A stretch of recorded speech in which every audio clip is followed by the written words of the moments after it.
Hope you're okay. It's been a while since I've made a talking video. I think I've done a few musical bits and bobs here and there. This is going to be the last video that I make in this room. This was my 3-year undergrad room and it's holds some very fond memories.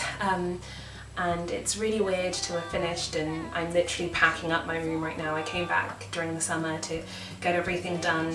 It's funny how much you accumulate in 3 years, but so yeah, boxes everywhere. I got a question from Chantel on YouTube, and she said, could you please do a video on your experience at university, how you found it, and how you found it since you finished? Okay, so I think there's different kind of videos that have centered around my experience at university, but overall it has been really good.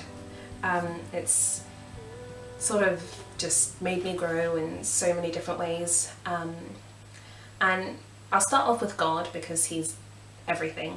But coming to uni, I must admit, when I was coming, I remember packing like high heels and things, thinking that I might go out sometimes, but I just found how God does change your heart and He changes your desires. So I remember like having friends inviting me out, and I genuinely, from my heart, genuinely wanted to like stay home and watch like 19 Kids and Counting in bed and things. And it was just a really unique experience. I felt like I was put to the test in my own faith. In terms of academics, I came after the aftermath of A-levels, which was a lot of work. Honestly, I found university work easier than A-levels. I think it's because of it was a different environment, you're in a new place, you have a lot more independent study, concepts make more sense to you, you're not just studying random things for the sake of it, like you're doing things. I study medical sciences, and so when I was looking at parts of the body and anatomy and physiology and even chemistry, it all applied to the human body, which was really great, and I liked that. That was different from A-levels. Church here was good. There were quite a lot of churches, I think because I kind of live on the main sort of road, and there were a lot of churches around, and different types of churches, so that was something that I had to come to terms with. My mum and my auntie visited the church that I went to like the first Sunday I was here, and they liked it, and so that was the main church that I went to. I invested my time in God, and I have to say that I have spiritually grown here more than ever before. There have been spiritual highs and spiritual lows all in this room, and things from, literally just crying out of despair at how awful I am as a person, to literally looking out the window every morning and thinking, God, you're amazing, this is amazing, I feel great, and everything in between, but just being with God. And I think isolation does that. I didn't have a lot of friends here at university. I had kind of like a sort of nice group of girls that were all doing my course, and then 2 Christian girlfriends that are really like sisters to me now. But apart from that, it was really me and God, and I think having that isolation where it literally is just me and you was really great for our relationship. I found God to be my father while I was here, protecting and looking after me and reassuring me and just being the best and helping me, especially with studies, and in my walk with Him, which is most important. Another thing that was a bit of a journey for me was I started going on my own personal health journey. I was not good with my health habits, and eating habits and exercise habits, or the lack thereof, in first year. And then in second year, my mum got me a PT, and I was up every Monday morning at 7 AM to go to the gym, even in the dark, cold rain. It was really like a challenge sometimes. I think it's just about getting into the habit of saying no to yourself, saying, I know you want to stay in bed, but you have a session this morning and you need to go. You can apply that discipline to other areas of your life too. It kind of reminds me of that verse where Paul says, I'm not just shadowboxing, I discipline my body, training it to do what it should, or else I fear that after preaching to you, I myself might be disqualified. And I have said that many times to myself. Like, I have friends here at university that I've spoken to about, listening to God, and, they give me advice, I give them advice, and then like a few days later I'm challenged in the very thing that I was speaking to them about, So it's one of those scary things that, you know, even though I'm talking to my friends, I don't want to be a hypocrite and not do what I say. So that's been a challenge sometimes, and sometimes I haven't made videos because I don't want to talk about something I feel like I failed in, and especially if it's like, oh, I'm going to do a video on self-control and then I just don't control myself that week. That is the fruit of the spirit that I'm working on the most. God is working on the most in me. Okay, the second part of the question is how you found it since you finished. No school has been great. Not studying at 5 a.m. in the morning, actually I didn't do that towards the end.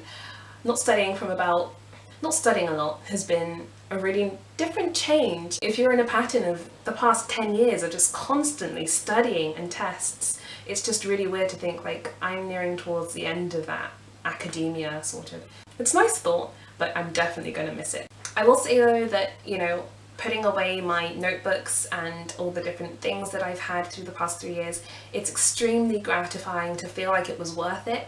And so if you're going through university and you're in secondary school and you just can't see the light at the end of the tunnel, know that, you know, on graduation day you're not going to think about the hours you put in. You're just going to be there and it's going to feel amazing, and just look forward to that.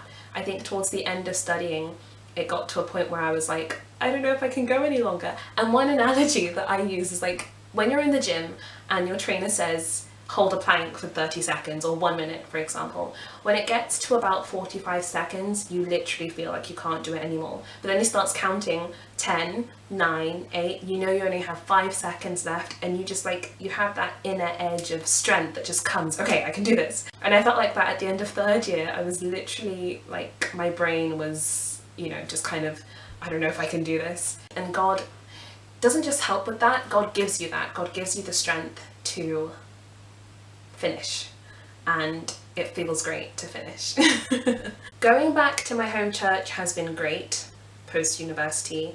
I'm still carrying on to study even though I finished my undergrad, so I don't feel like, oh, I'm back home finally. But I think it's really important to have a home church that you love and a home church that you really feel a part of, because it gives you incentive while you're here. You know, you want to go back and see your family, not just your immediate family, but you know, your church family.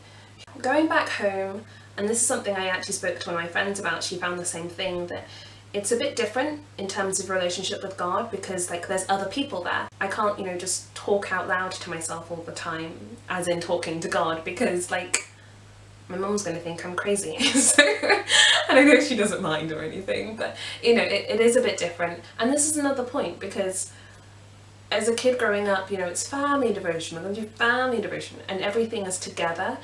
And when you come to university and you're by yourself, it's kind of like, oh, there's no one to lead me in prayer, there's no one to start the singing. And I think that's one of the things my mum did so incredibly well, is that like, even from a really young age, I remember being 8 and she would just give me the Bible and be like, you have your own devotion. So I just sit there like, okay, I need to figure this out. But it helped when I was coming to uni, because I didn't feel like I was just plunged into this world of doing devotions by myself. It was just a natural flow. I was just gonna read the Bible now and talk to God now, and that really helped. Okay, so just generally, my time at university was really amazing, but with challenges. There were times where I felt alone, there were times where I had spiritual slumps, and I just felt so distant. But one thing about the Christian life is that like, there are more triumphs than defeats, and there are more victories than downfalls.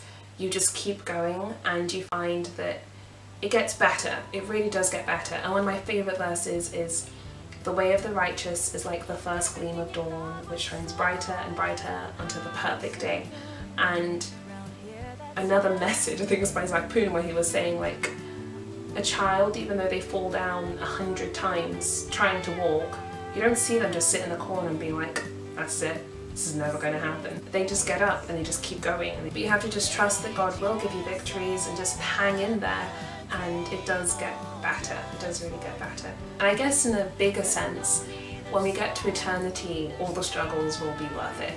We won't be thinking about all the times where we failed and all the things that we could have, should have, would have done.